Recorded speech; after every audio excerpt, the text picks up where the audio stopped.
Hello. Hello. Showtime. Yeah. Yeah, I was like, I'm going to put up a nice background. Yeah, I'm going to do mine as well right now.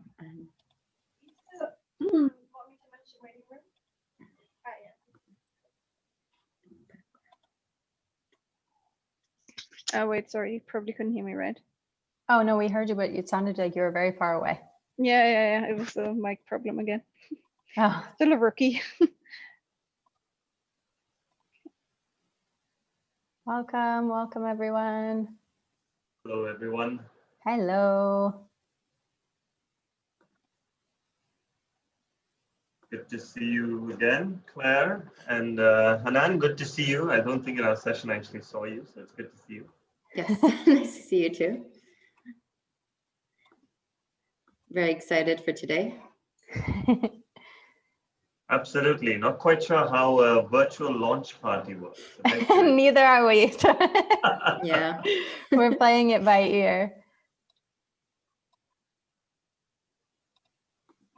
I'm looking forward to it. Yes, we are too. Hanan, And do hello you... to everybody else who I haven't met as yet. Yeah, no, it's going to be a nice opportunity for everyone to connect. So we're excited for that part of it because we realized we met all the coaches and mentors and the mentees, but they didn't meet each other. Correct, yeah.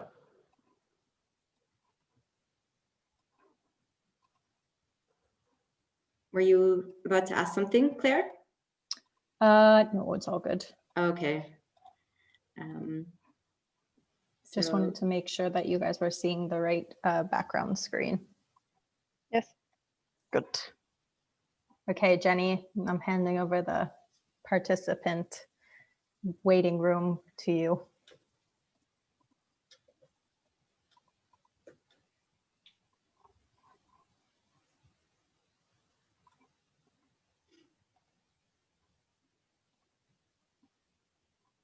Hello.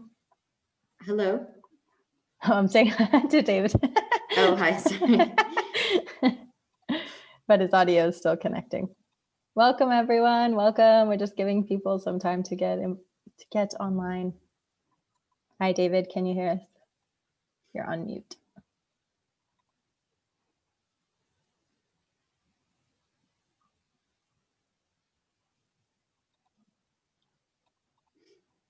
Okay. We'll just give people a few more minutes to join in. Thanks everyone so far who's joined us. We're really looking forward to this launch party, virtual launch party, which we're all unsure of how it goes, but we're going to play it by ear. Exactly.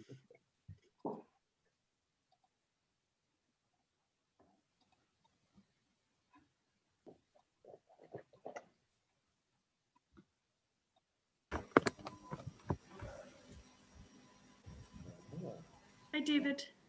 Hiya. Hi, everyone. Hello, welcome.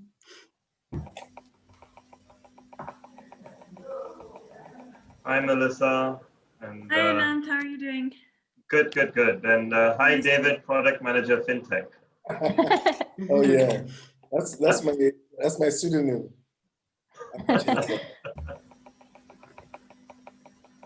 Nice to see you again, Anand. Yeah, good to see you all again. Absolutely. Yeah, and I see 𝗠𝗲_Messi. Hello. Hi. Hello, everyone. Welcome. We're just going to give people a few more minutes to join in, and then we'll get things started. You can all take a moment to enjoy David's beautiful graphic design skills.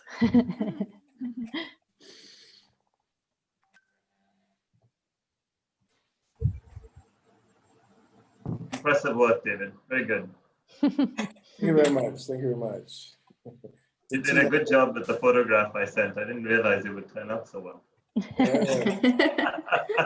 Yours was fine. They were yeah. Luckily we got them all in on time. So yeah, thank you guys for allowing us to just bombard you with requests, and came through each and every time. Thanks. You already David, I have a hope you see client. the comment there by 𝗠𝗲𝘁cie𝗿𝘸𝘪𝘴𝘦. What are your Yeah. rates? Yeah, I was just saying you already have a client. Okay. I'm a retired designer. I only work for in-house projects. That's a good way to start the negotiation. Yeah? Yeah, So you know? basically saying, do I call you 𝗠𝗲𝘁cie or do I call you 𝗿𝘸𝘪𝘴? Yeah, 𝗠𝗲𝘁cie is fine. Make Okay, it so more. 𝗠𝗲𝘁𝘁cie, he's basically saying start your rate up there because For otherwise he's sure, not gonna. because I need to bring him out of retirement. Exactly. Exactly. Yeah, make it worth my while. No, I'm just kidding. So it's 5 minutes past the hour, so I think we can just go ahead and get started. So first off, thanks everyone for joining from ITC, from VC4A, from the broader Yay community network. We really appreciate you all taking the time to be here with us today for this virtual launch party of the 𝗠𝗏𝘬𝑚entor_wise podcast, which, as you all know, is a joint initiative by ITC's Youth and Trade program and VC4A. It was definitely a labor of love, and there were many, many people who took part in this podcast. So first off, thanks to all those who, took the time to sit with us through these very long interviews that we put you through. The 𝗠𝗏𝘬𝑚entor_wise podcast was an initiative by VC4A and ITC because we both have platforms that have a number of mentors in support of young entrepreneurs and startups.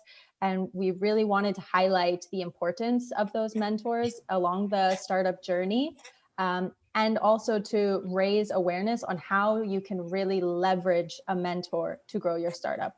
And so our initiative was to get in touch with a number of expert mentors from our respective communities, as well as mentees, and to sit them down for almost 2 hours worth of questions, bombarding them about, all these different areas of mentorship to see, what we could pull out of them. And I have to say, we really got some amazing insights. I hope you've all had the time to listen to episode 1. It went live on Spotify and Anchor earlier today. I've shared with you all the link to the actual episode 1 in the meeting invite. And we have some of those guests who took part in the podcast and specifically in episode 1 here with us today. So thanks to being here with us for this virtual launch party, and thanks for being involved in the podcast. So I'm going to hand it over to Hanan for some quick words. Yeah, so I'll just go over a bit about the logistics. You'll be hearing from various mentors and mentees throughout the launch of the party, but feel free to pose any questions that you have in the chat box, and we'll go through them at the end during the Q&A session. So we'd really love to hear from you, so don't be shy, ask away. If you have any burning questions or anything's on the table, feel free. We're all friends here.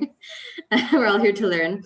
And as most of you know about the Youth and Trade programs, I won't go into too much detail, but I'll provide a bit of background so everybody's on the same page. It aims to empower youth to achieve their full economic potential through various initiatives that improve their skills for entrepreneurship and also employability as well. And the Yay community is an online platform of more than 17,500 young entrepreneurs, and it connects entrepreneurs around the world, and it links them to various tools, resources, and opportunities to support growth of their startups. So I'll hand the floor to David, who can give a quick overview on VC4A. Yeah. So VC4A, we like to think of ourselves as helping entrepreneurs accelerate their journey. What we offer is access to opportunities, exposure, learning, support, and funding. People can come on, founders can come onto the platform and create a venture profile where they can basically describe the stage at which they're at and potentially over time get funding. We also have our Startup Academy where we have over 80 experts from across the world who have experience in emerging markets, who have contributed to that content. And then we also have our mentorship, mentor-driven capital program, where mentors like the ones that you listen to can actually get certified so they can find the best ways in which to help young founders. And last but not least, we offer a mentorship marketplace where young founders can basically make a request, a specific request, and then a pool of several hundred mentors get that request, and then they can opt in to help that entrepreneur. And that's these are some of the ways in which we believe that we are helping to accelerate the entrepreneurship journey. Great. So we'd like to just have some introductions from a number of people who were our participants for the MentorWise podcast. So I'm just going to go around and do a quick tour de table. So maybe Ananth, if you could start us off, just giving us a quick intro of who you are, what's your expertise, and how you became a part of the MentorWise family. Sure, thank you very much. The wonders of having a name starting with A. Right, so my name is Ananth Ram. I'm based in Botswana, in 𝗠𝗲হি𝘁ጽ_𝗿𝘪𝘴𝘦, Botswana. My day job, I'm the Pro-Vice Chancellor for Strategy at Botswana University, which is a regional university with campuses in Botswana, Lesotho, Namibia, and Eswatini.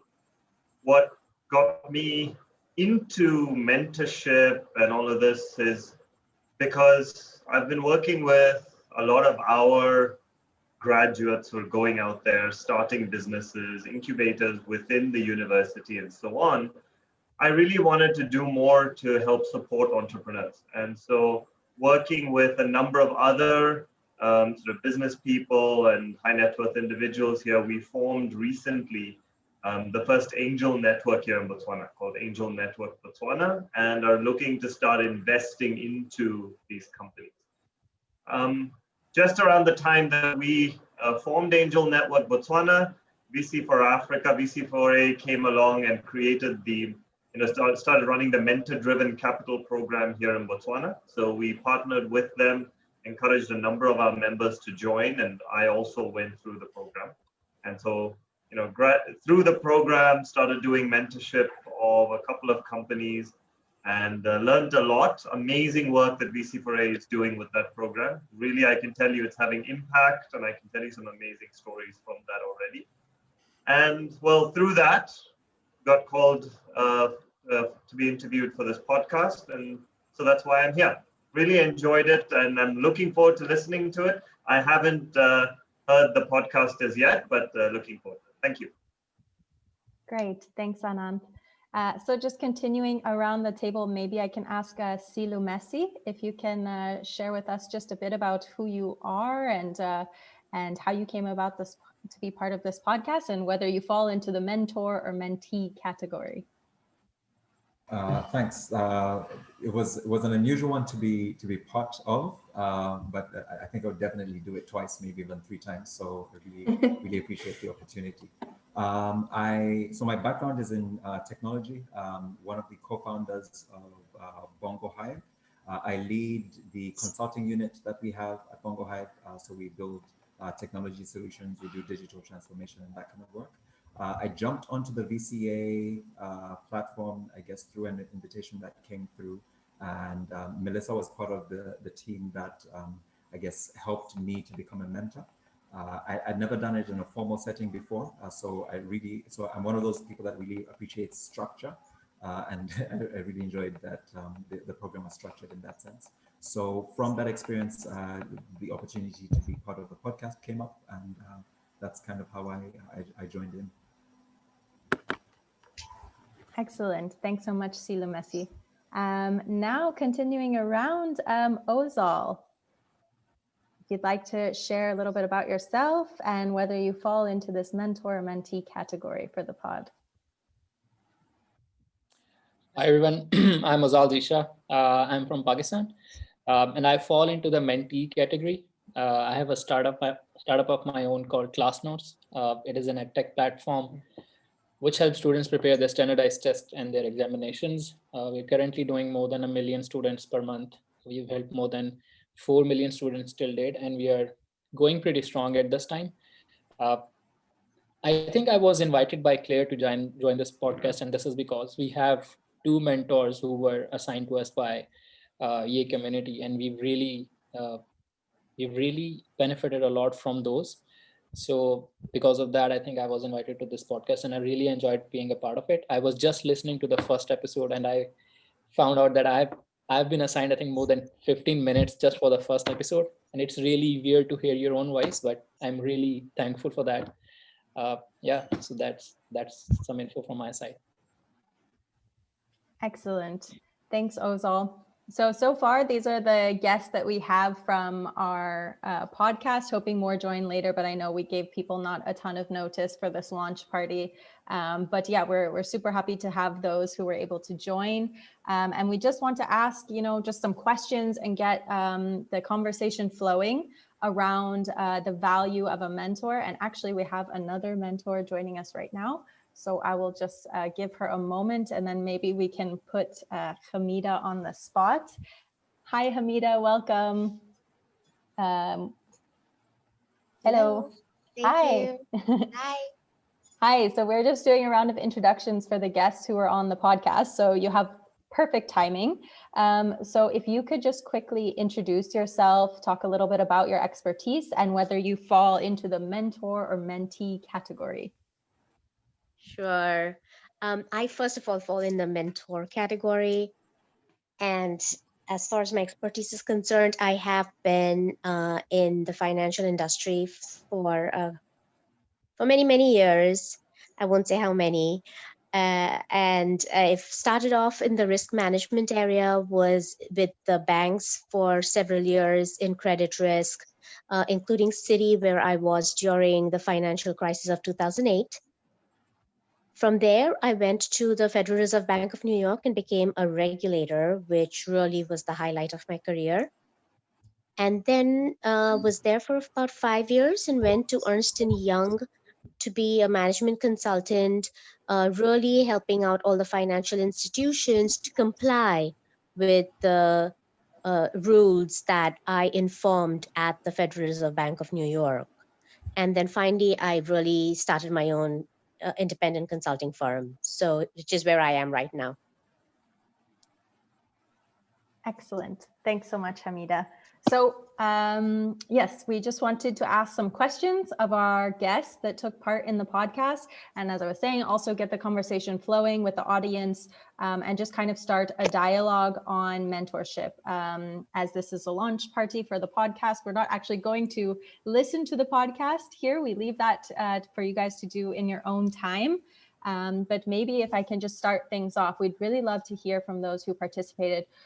What were some of your learnings from this experience? And is there anything that taking part in this interview about being a mentor or mentee really made you think about in a new light or in a different way that you hadn't before?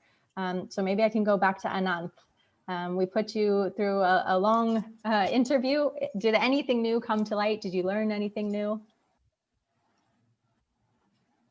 For me, I must say that it was very useful because it got me to reflect on the experience that I had been through, right? So, you ask me certain questions and you sort of sit back and say, how did we deal with that? Or how did we approach this? And it helps to reflect on it. And to be very frank, to me, post that interview, I have a slightly better idea of the process that I was following, right?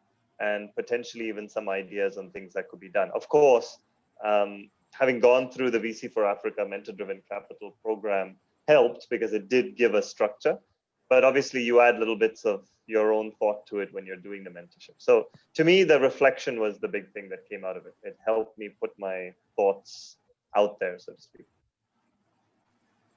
Great. Any of the other guests like to chime in? I'll open the floor. 𝗠𝗲his𝘁cie𝗿𝘸𝘪𝘴, Hamida, Ozal.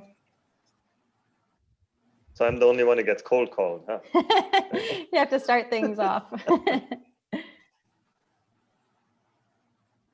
I'll share a thought after listening to the pilot. I think there's a line which I actually got to use quite a bit since listening to it about experience. That experience is a good teacher, but it doesn't necessarily have to be your experience. I found that really, really profound. I'm not sure if that kind of fits in what we're we're discussing there, but that's kind of the thought that jumps out at me right now. I wouldn't be surprised if it was Anant that said that, but whoever it was, thank you. I'm using that almost every day now. Great, then the podcast is already a success. That's excellent. Any others want to chime in? I think Ozal does, putting him on the spot. You were this, a key interviewee during the first episode, so I'd love to hear your thoughts. Wait, what's the question again? Were there any critical learnings that after speaking for 15 minutes straight about the value of a mentor that you came across, or that made you think about in a different light, or something that by saying it you came to a new realization? So I mean, for some reason I was just so focused on have you ever heard your voice when it's recorded? It feels really weird. I was so focused on that that I was not really focusing on the content. I was just thinking about all those things. But I mean, when it comes to the experience of the mentors, I think I still have the same thinking that a mentor, they can give you that really important bird's eye view that an entrepreneur is missing. This is because most entrepreneurs and most people who are on ground, they're so focused on the problems that they're facing that they don't see the big picture. And the mentor is someone who has gone through that journey, and they are looking 2 or 3 steps ahead. I think this is an immense value that you can have. And what I personally have benefited from the mentors that we have. I still have that thinking. I still, whenever we are finding someone to help us or to be our mentor, this is one of the criteria that we look at. Is his experience relevant to our industry, and does he have that bigger picture through his experience? Yeah. I have a little follow-up question to you, Ozal, about that. We actually had a bit of a discussion at the end of the podcast about how different your approach was to the other speaker, and we were so hearing that. Do you think it's a cultural thing? Because certain people just relate differently. Because you seem to have a much more close relationship with your mentors. You think there's an element of culture that makes it work that way for you, or is that just your personal nature? So I can't say if it's a personal thing. Yes, so I'm originally from Pakistan, and we really don't have the mentor culture over here at all. This is a very, it's a culture that is based on face saving. So you don't really, if you have a mentor, you have to share your weaknesses and your failures with him in order for him to really guide you. But we have a face saving culture over here. You don't really share your failures or your weaknesses. So it's not a cultural thing. I think it's more of a personal thing. So yeah, I think it's a personal thing to try to get really close to your mentor. And I think this is because initially when we started, we had 2 or 3 mentors who were really good, who were really helping us out. But there are so many people that they wanted their attention that we kind of fell behind. So whenever we find someone who is a good mentor, we make sure that we are on their radar. We try to make it a personal relationship, try to build some connections, or build a link that is much more personal to him. So he is also really involved, and we are close to him, rather than just being a mentee, right? Yeah. Not to, give any spoiler alerts, but your relationship was quite interesting because you went to the extent that you'd sleep over at your mentor's house whenever you were in the country, and you'd just spend, the weekend or so with him, which is so different to what 𝗠𝗲his𝘁cie𝗿𝘸𝘪 said, because hers was quite structured and more formal, and, having time allocated and, scheduling meetings. So it was really interesting to see your perspective on it. And I just had a question back to the mentors. Is this kind of the relationship you have with your mentees, or do you like to have your weekends to yourself? Yeah, Ozal literally says he uses his mentors instead of Airbnb. What are your thoughts on that? Mentors, please tell us. Hi, Hamida here. Let me chime in. Very unusual, and I think, okay, so I have two thoughts on that. I don't have any mentees who would want to spend the weekend with me right now. But really, if there was someone like him who is who wants to connect in that way, I have a family who's very open to having guests over, and they could be someone like a mentee who they've never met before. And if that it comes to that, I'd be very happy to host them. All So right. if that works for him, just continue doing what you're doing. Well, there you go, Ozal. I must say, I've actually done what Ozal's talking about. I actually spend time at my mentor's house when I'm in the UK as well. So I think it's uncharted water that, you know, not everybody's, you know, maybe comfortable with, but it really, I do agree with Ozal that it can really build a really strong relationship between you and your mentor. If you are close enough to kind of you know, be more, you know, more than just mentor mentee, but also kind of become friends. Yeah, I mean, it's not true that I stay with like almost all of the mentors that I have. I mean, it wouldn't be possible. So there is this one guy, Dr. Fawad, and he has been with us since the start. And so this relationship is kind of similar to what a co-founder has. Most people, when they talk about their colleagues, I mean, they don't usually stay together, but when it comes to a startup, things are so involved that most co-founders end up staying together. They usually start with their dorm rooms and they don't have money, so they share a room. They'll be roommates. I think that kind of diffused into the mentor relationship that we had. I mean, my mentor knew that I did not have any money when I went to the US, so he kind of offered me his space. But we ended up discussing problems that Classnotes was facing all night. So this kind of became a culture or a thing. Whenever I go to US, I stay at his home. And then I recently went to Germany and I was assigned a mentor by Westerville Foundation, and I shared this thing with him and he really liked it. So he kind of, so this is like 2 or 3 days of intense boot camp that you can do with your mentors. And I also am very, the idea of mentor that initially I started with was kind of, Alexander the Great, I think he had Aristotle as his mentor. And this was not a relationship that that was based on Zoom calls or just calls. They were with each other day and night. So I had that kind of things as an idea of what a mentor is. So that relationship to me is very intense. It's very engaged. I think this is why I do it this way.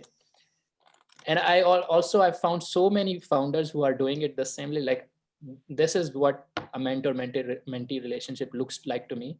And if I would be, I mean, in the future, if I'm someone else's mentor, I might be very comfortable. I will be very comfortable with them staying over at my house.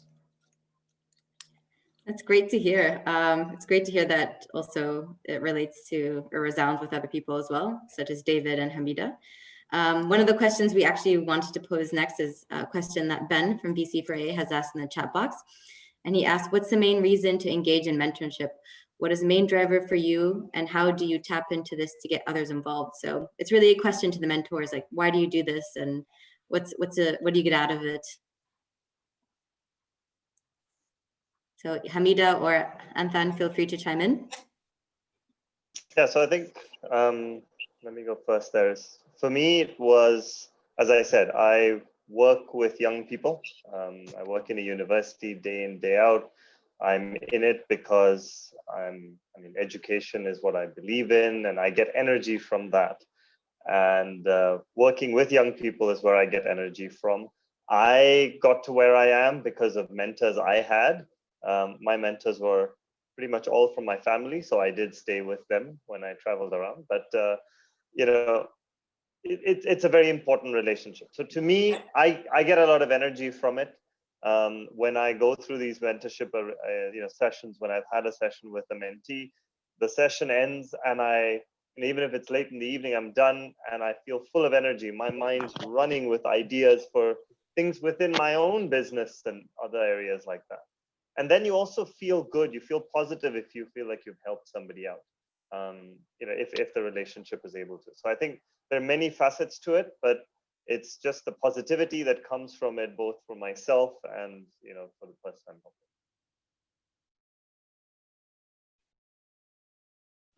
Hamida, did you want to jump in? Over to you. Yeah, I think pretty much what Anand said. I feel like it is a circle of life, and I did in the podcast talk about the story about how I was an immigrant into the US and I came from India at a very, very young age. And when I came in, I would not have survived this change and this transition without, I came to study, of course, and so I would not have survived it if my professors actually did not become my natural mentors and showed me the way. And I don't think in some way, formal or informal, everyone has a mentor. It may not just be that formal official relationship, hey, how can you be my mentor? But there's always someone mentoring you, and you always learn from someone. And if you're learning from someone, he or she is your mentor. And so this is just my way of giving back. Whether I like it or not, it's a role I have to play, and I should be playing, and everyone should be playing that role. And I just make it very official, where I put myself out there to be a mentor.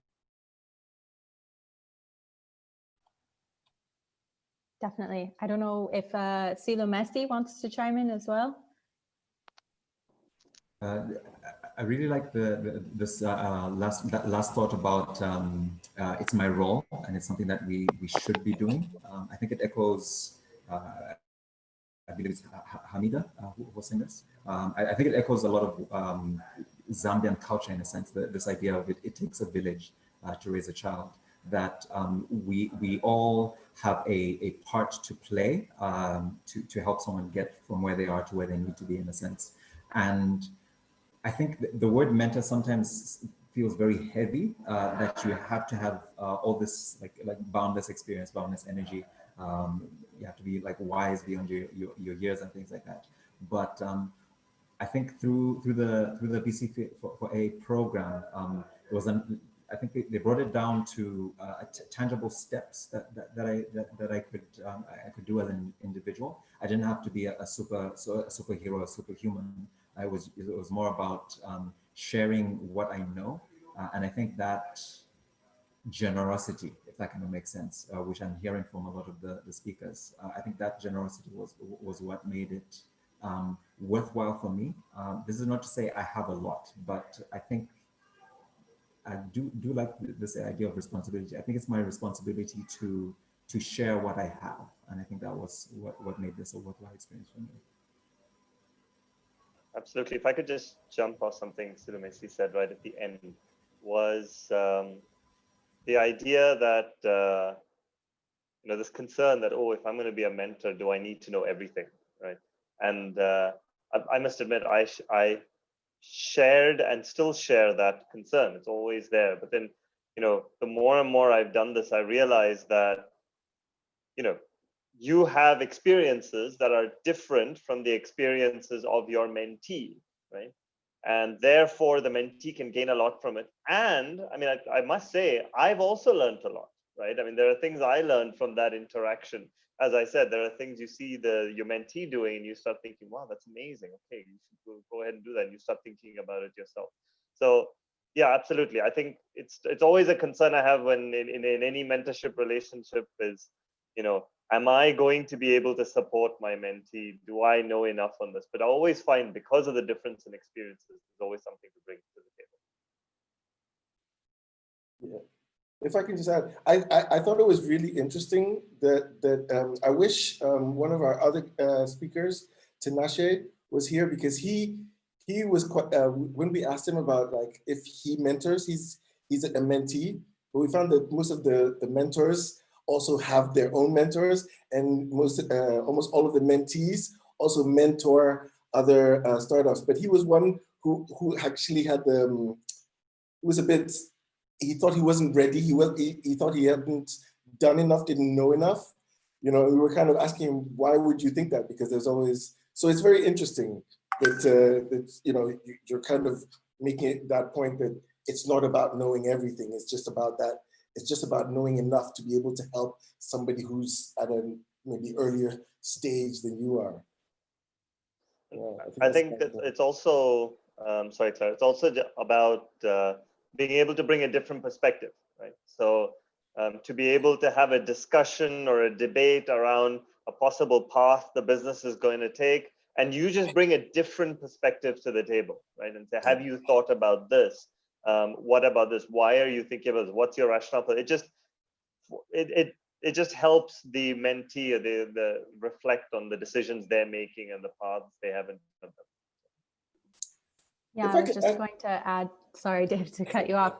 Hamida's end quote for the first episode is really just the idea that everyone who's ever received any kind of guidance or mentorship, that it's their responsibility, as we were saying, to pay it forward, you know? And I think that really summarizes it well. You know, if you've ever been the recipient of some kind of meaningful knowledge or information, pay it forward to the next person. And yeah, I just wanted to add that. David, go ahead. No, I just wanted to ask a follow-up question, basically, because what do you think that there's a greater urgency in, because all of the mentors and mentees that we spoke to are in emerging markets where, you know, there's obviously more challenges than in other parts of the world, from infrastructure to, you know, regulation to everything else. And also that means that there's also fewer companies that really make it or make it big, you know, and it's hard to grow in these markets. And so therefore, the few people who make it, do you feel that there's an urgency in your markets to actually be that thought leader and to contribute and to bring other people on? What is your feeling about, you know, your context and how that contributes? Anybody? I mean, thinking aloud, David, about what you just said is in Botswana, which is where I am. So in Botswana, there is a growing but young entrepreneurship scene. Okay, and what's happened here, and I don't know if I'm answering your question, but it's the thought that it kicked off, so I'm just saying this. What's happened in Botswana is the government has been very, very proactive in the way it helps and supports entrepreneurs, especially with things like funding and so on. So there's a lot of entrepreneurs out there who are able to grab that kind of funding, but then you need some kind of accountability behind that funding. You need some mentorship to guide you through the use of that funding and so on. I mean, experience. I mean, again, it's mentors aren't all knowing, but just additional experience to help you make best use of that funding and so on. And so I think in our local context, there's a real need for mentors to really support these entrepreneurs, because I think there's a lot of, you know, people taking funding, trying to start a business or trying to grow their business with that, and then, you know, misdirecting funds or not using it appropriately, and then just losing the funds at the end of the day. And it's created this, I don't know how to put it, it's created this cycle of there aren't enough entrepreneurs. There aren't enough entrepreneurs who've really taken that funding and grown and become the role models, which will then drive more entrepreneurs and create that positive cycle. So I believe that in our local context, private investors in the form of angels, which is why I formed the Angel Network Botswana with other colleagues, together with private mentorship, is important to break that cycle and get people to start growing the businesses with this funding that's available, create role models who can then become mentors in future and grow the overall entrepreneurship scene in the country and grow private business make the country less dependent on the government, diversify the economy, so on and so forth. I think it's an important piece to the puzzle. David, I have no idea if I answered your question, but No, that was you a answered thought my it question triggered. perfectly. Right? You answered my question perfectly because, yeah, and I'd love to hear from 𝗠𝗲𝘁cie as well, because he's actually, working with trying to create more than just a mentorship. And because what I get from what you're saying is that we can't afford to waste money in these markets, right? And we can't afford for the money to go to companies that aren't actually going to use it to the best, to make the most possible impact. Because these are not, there's only so many opportunities, and they should go to the people who are actually going to, do something with it. I don't know what you think, 𝗠𝗲𝘁cie. It's a deep question. The urgency, almost like imperative, I feel it is. It's hard to say one way or another, in a sense, where it falls, so to say. On the one hand, we do have people that want to succeed, but there's a temporariness, if that kind of makes sense. No, not a temporariness. There's a short-termness to the kinds of success that they're looking for. So success for some people, for example, might mean I have a Range Rover. I can go out every weekend and this kind of thing. Whereas success, the kind of success we need is the kind of success that will last 2 generations, 3 generations, to our grandchildren's children, kind of a thing. And that kind of success is much harder to build. There's a lot of mindset change that needs to happen, right from our education system to the kinds of businesses we're actually building. So yes, it's urgent for us to make that change, in a sense, in our generation, like right here, right now.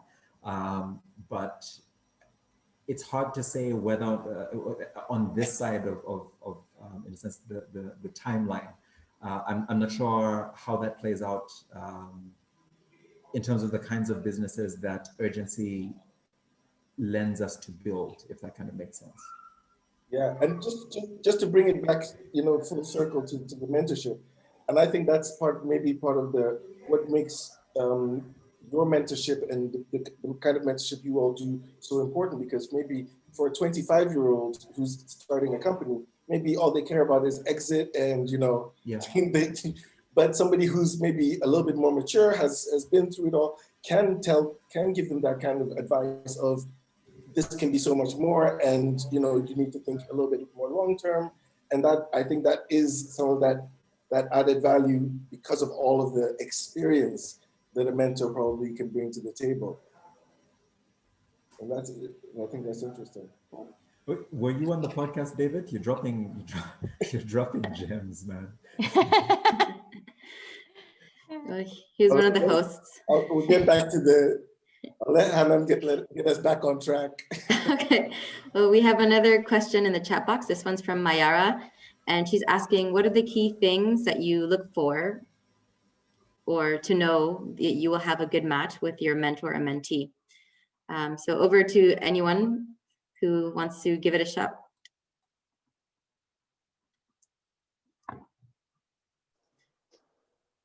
Right, I think this was one of the questions you actually asked. It was. We added it in for you guys. It was a secret question that we threw at you. So I don't know if I'm going to give the same answer. So this is the dangerous thing. But I'll tell you what's going through my mind right now is that okay. I think the good match is mostly defined by the way the relationship works in the mentorship,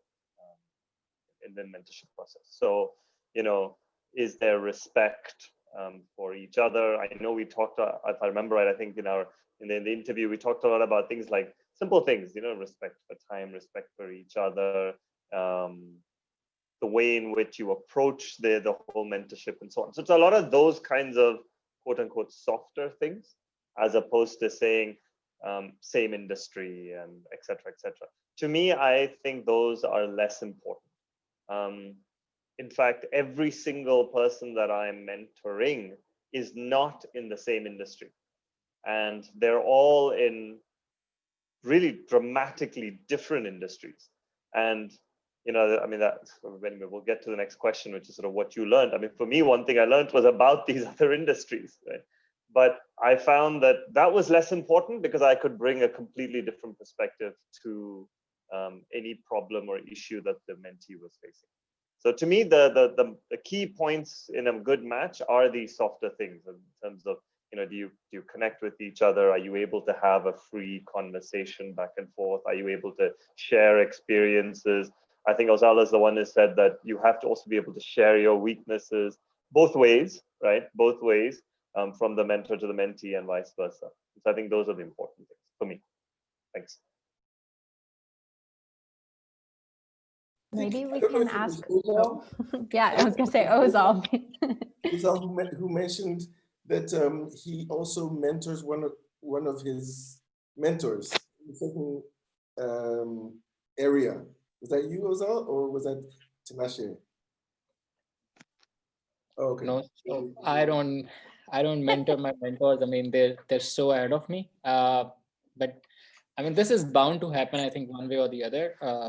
Since a mentor is usually the one who has experience, but I mean, they had their experiences a few years ago, and the world of technology is evolving so fast that they do end up learning a lot from you about the things that have changed. But yeah, not really. I think, yeah. I mean, they can maybe testify if they've learned anything from me, but I don't remember any instance when I taught them anything.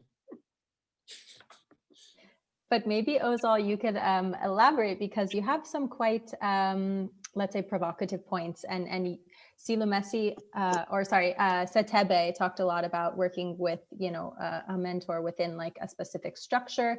And she also talked about ensuring that, you know, both of you value the same time, but both you and 𝗠𝗲his𝘁Çİ, and this is a giveaway to our next episode, but both you and she stressed that actually it was really important to have a mentor that was in the same industry as you, or at least had some kind of technical knowledge of your industry, because you both said you didn't want to spend time educating your mentors. So I think this is where we actually saw quite some divergence between the insights provided by the mentees and those provided by the mentors. So maybe just to stir the pot a little bit, Ozal, if you can shed some light on that.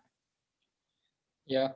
So I'll give you an example of the industry in which I currently am, and this is totally an education-based industry. We're trying to solve the problem of standardized test preparation. We're trying to make it more affordable for people who cannot afford it. And I'm originally an engineer. I like automation. I'm a robotics engineer, so I have no idea how the world of education works, how the world of publishing works, or how the copyright system works. So I really needed someone who was in the industry and who could guide me the things that I need to be careful of, and how this whole industry works. So we initially went with Dr. Fawad. He is a professor at Texas A&M, which is, I think, one of the biggest university in Texas. And he guided me on how to create notes, on how to work in the publishing industry, and what are the areas which we can improve. So my background from an engineering side allows me to solve problems in an economical way. But when it comes to the education industry, I'm not that proficient. So we needed a mentor from the education. So I don't think I've taught him a lot about education, because that's his field.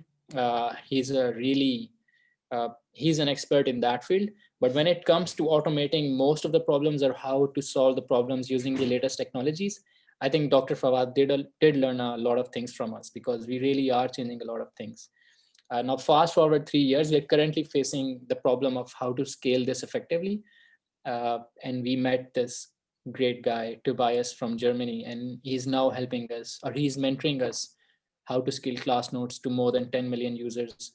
And that is his field. I mean, he has a mobile application that is being used by 6 million people. So I cannot teach him a lot about how the scaling thing works. I mean, this is where he is guiding me. But when it comes to the standardized test preparation, or the engineering side, or even the edtech side now, there are a lot of things that he has learned from me. And we recently came across a term sheet that was it was not good for the startup. And we kind of found a lot of red flags. So I was sharing the things that my legal team found out with him, and he went back to his term sheets and he found out some of the things there too. So he came back to me and told me, like, if I hadn't shown them the term sheets that was given to me, he might not have found those problems in his term sheets. So I think you are bound to learn something from each other when there's a lot of learning going to and fro. But overall, the mentors, they're so experienced in their field. I think the mentee is usually the one who is benefiting a lot or getting the better part of the deal. During the episode, you and 𝗠𝗲𝘁𝐵𝘸 both talked about how over time the relationship can evolve, and sometimes you might not need your mentor anymore, or they may no longer be useful, or they're there for a season. So how do you decide which ones are there, or long-time lifer mentors, or which ones are the ones that come and go, and how do you manage that dynamic and that situation? Yeah, so there are mentors who are there just for one or two problems that we're facing, or the industry that we're in. I mean, as soon as we figure that problem out, it usually, I mean, the relationship kind of is not that intense. But there are mentors who are guiding us on a personal level on how to face the problems, or how to deal with the problems that we are facing on a personal front. I think you never outgrow them. They're always one step ahead of you during your lifetime. But I mean, I think there are still a lot of people who were my mentors, and when I talk to them currently, I mean, the seniority level kind of fades away. It's very weird. It's a very weird transition that you have to go through. I'm not sure if the other people who are listening, they have faced the same thing, like you outgrowing your mentor. But it has happened to me once. You touched on a really good area that I really wanted to focus on. You talked about how some of them provide really good personal advice, because when you think of a mentor, you kind of think of them, providing technical advice, whether it's legal, financial, something along those lines. But it goes to both the mentors and the mentees. What are some of the more personal challenges that you've had with your relationship with the other? Yeah. Well, not necessarily personal challenges, but personal things that they've helped you overcome, whether it's fear, whether it's loneliness, whether it's fatigue. I don't know. So I never had the problem of fear. I mean, that's one area where I think I shine. However, I was recently struggling with this. I was working way too much. I experienced burnout. And I was not able to work anymore because of, I mean, there was just so much pressure that I was taking. And my mentor told me how he would decompress. What are the things that he does to just step back and enjoy the finer things in life instead of just working all the time. So Tobias really helped me in that front. And I think I also shared that problem with you, Claire, when I was in that burnout period. And that really helped me out.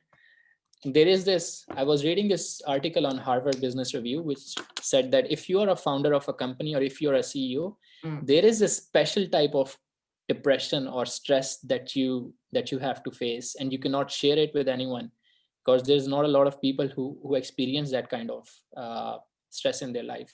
So you need to have someone in your life who can relate to that. I think this is where one of my mentors really helped me. And that is a struggle that I was facing on a personal front. And it really helped me out. I'm not sure if the other people here have similar experiences, but I would love to hear them. Hamida, I mean, 𝗠𝗲𝘁𝐵𝘸𝘁, you're also a founder yourself. Maybe you can share some insights as well.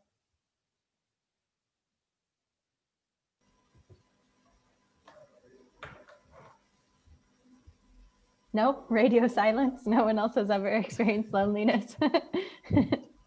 Yeah, I think Hamida shared that she came to US as an immigrant, and when you are an immigrant, there is this special kind of stress that you have to deal with. And I mean, if you're coming from India or if you're coming from Pakistan, you need to have someone by your side who has gone through that journey, who can guide you. So there may be a few people who might have had help from their mentors in that regard too. Yeah, no, Zal, I totally agree with that. Absolutely. That is, and I think you and I share how different it is. in terms of living in India and Pakistan and living in the US. And so, like I said, I probably would not have survived the transition if some of my professors didn't take me in and taught me what it is. And it also weather-wise, coming from a really warm country, coming in September, and then in November in Massachusetts, there's this 24 inches of snow.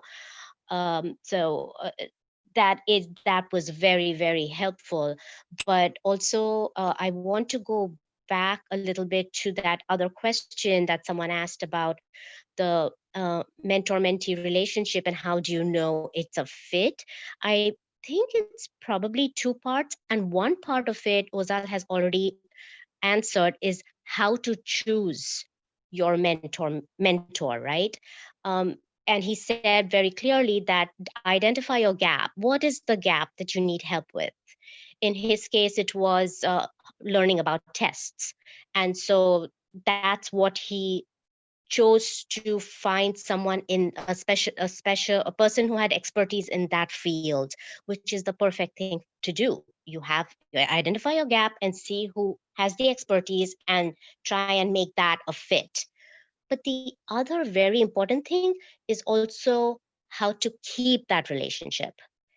And so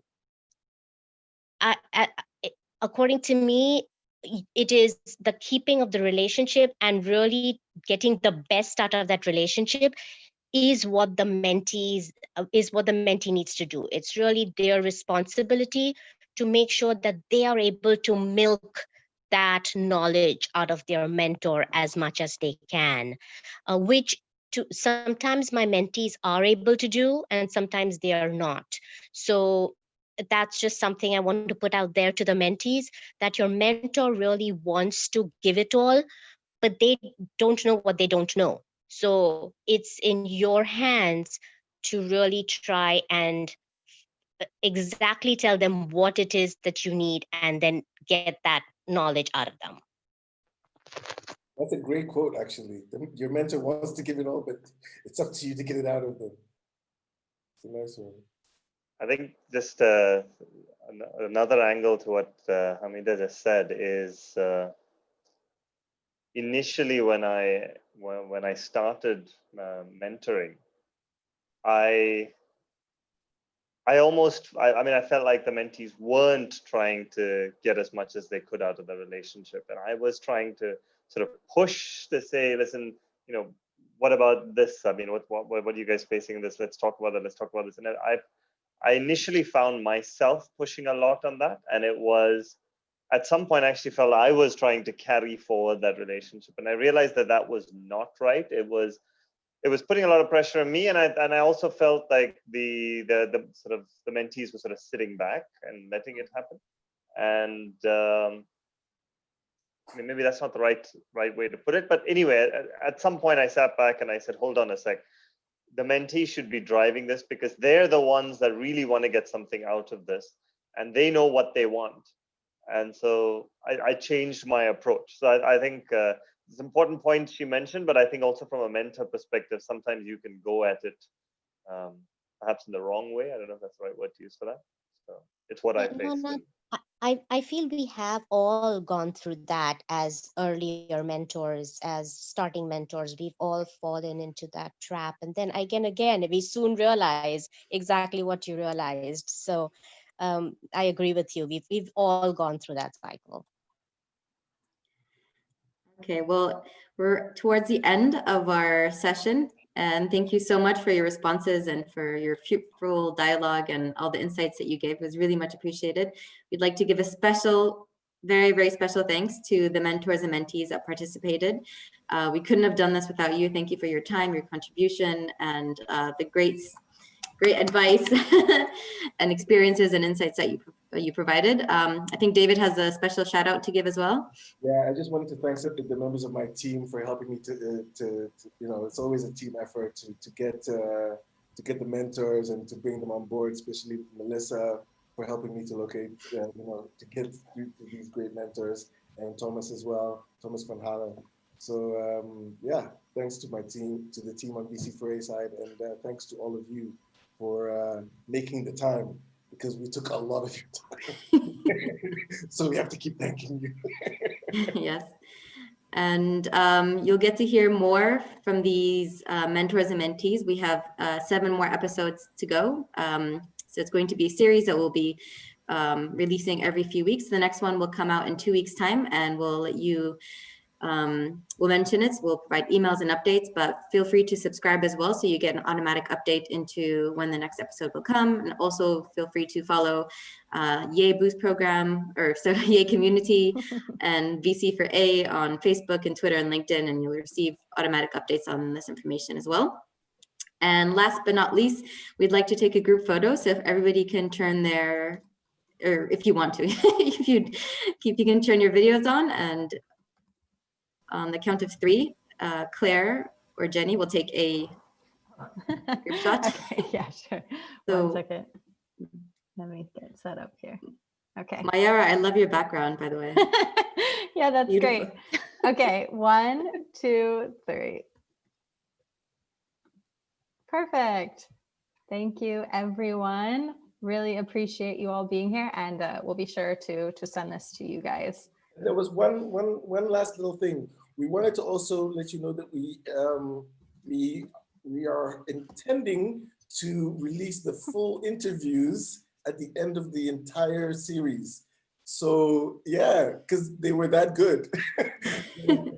We're gonna chop them up, but then later on we think they're so interesting, and we can't possibly share all of it.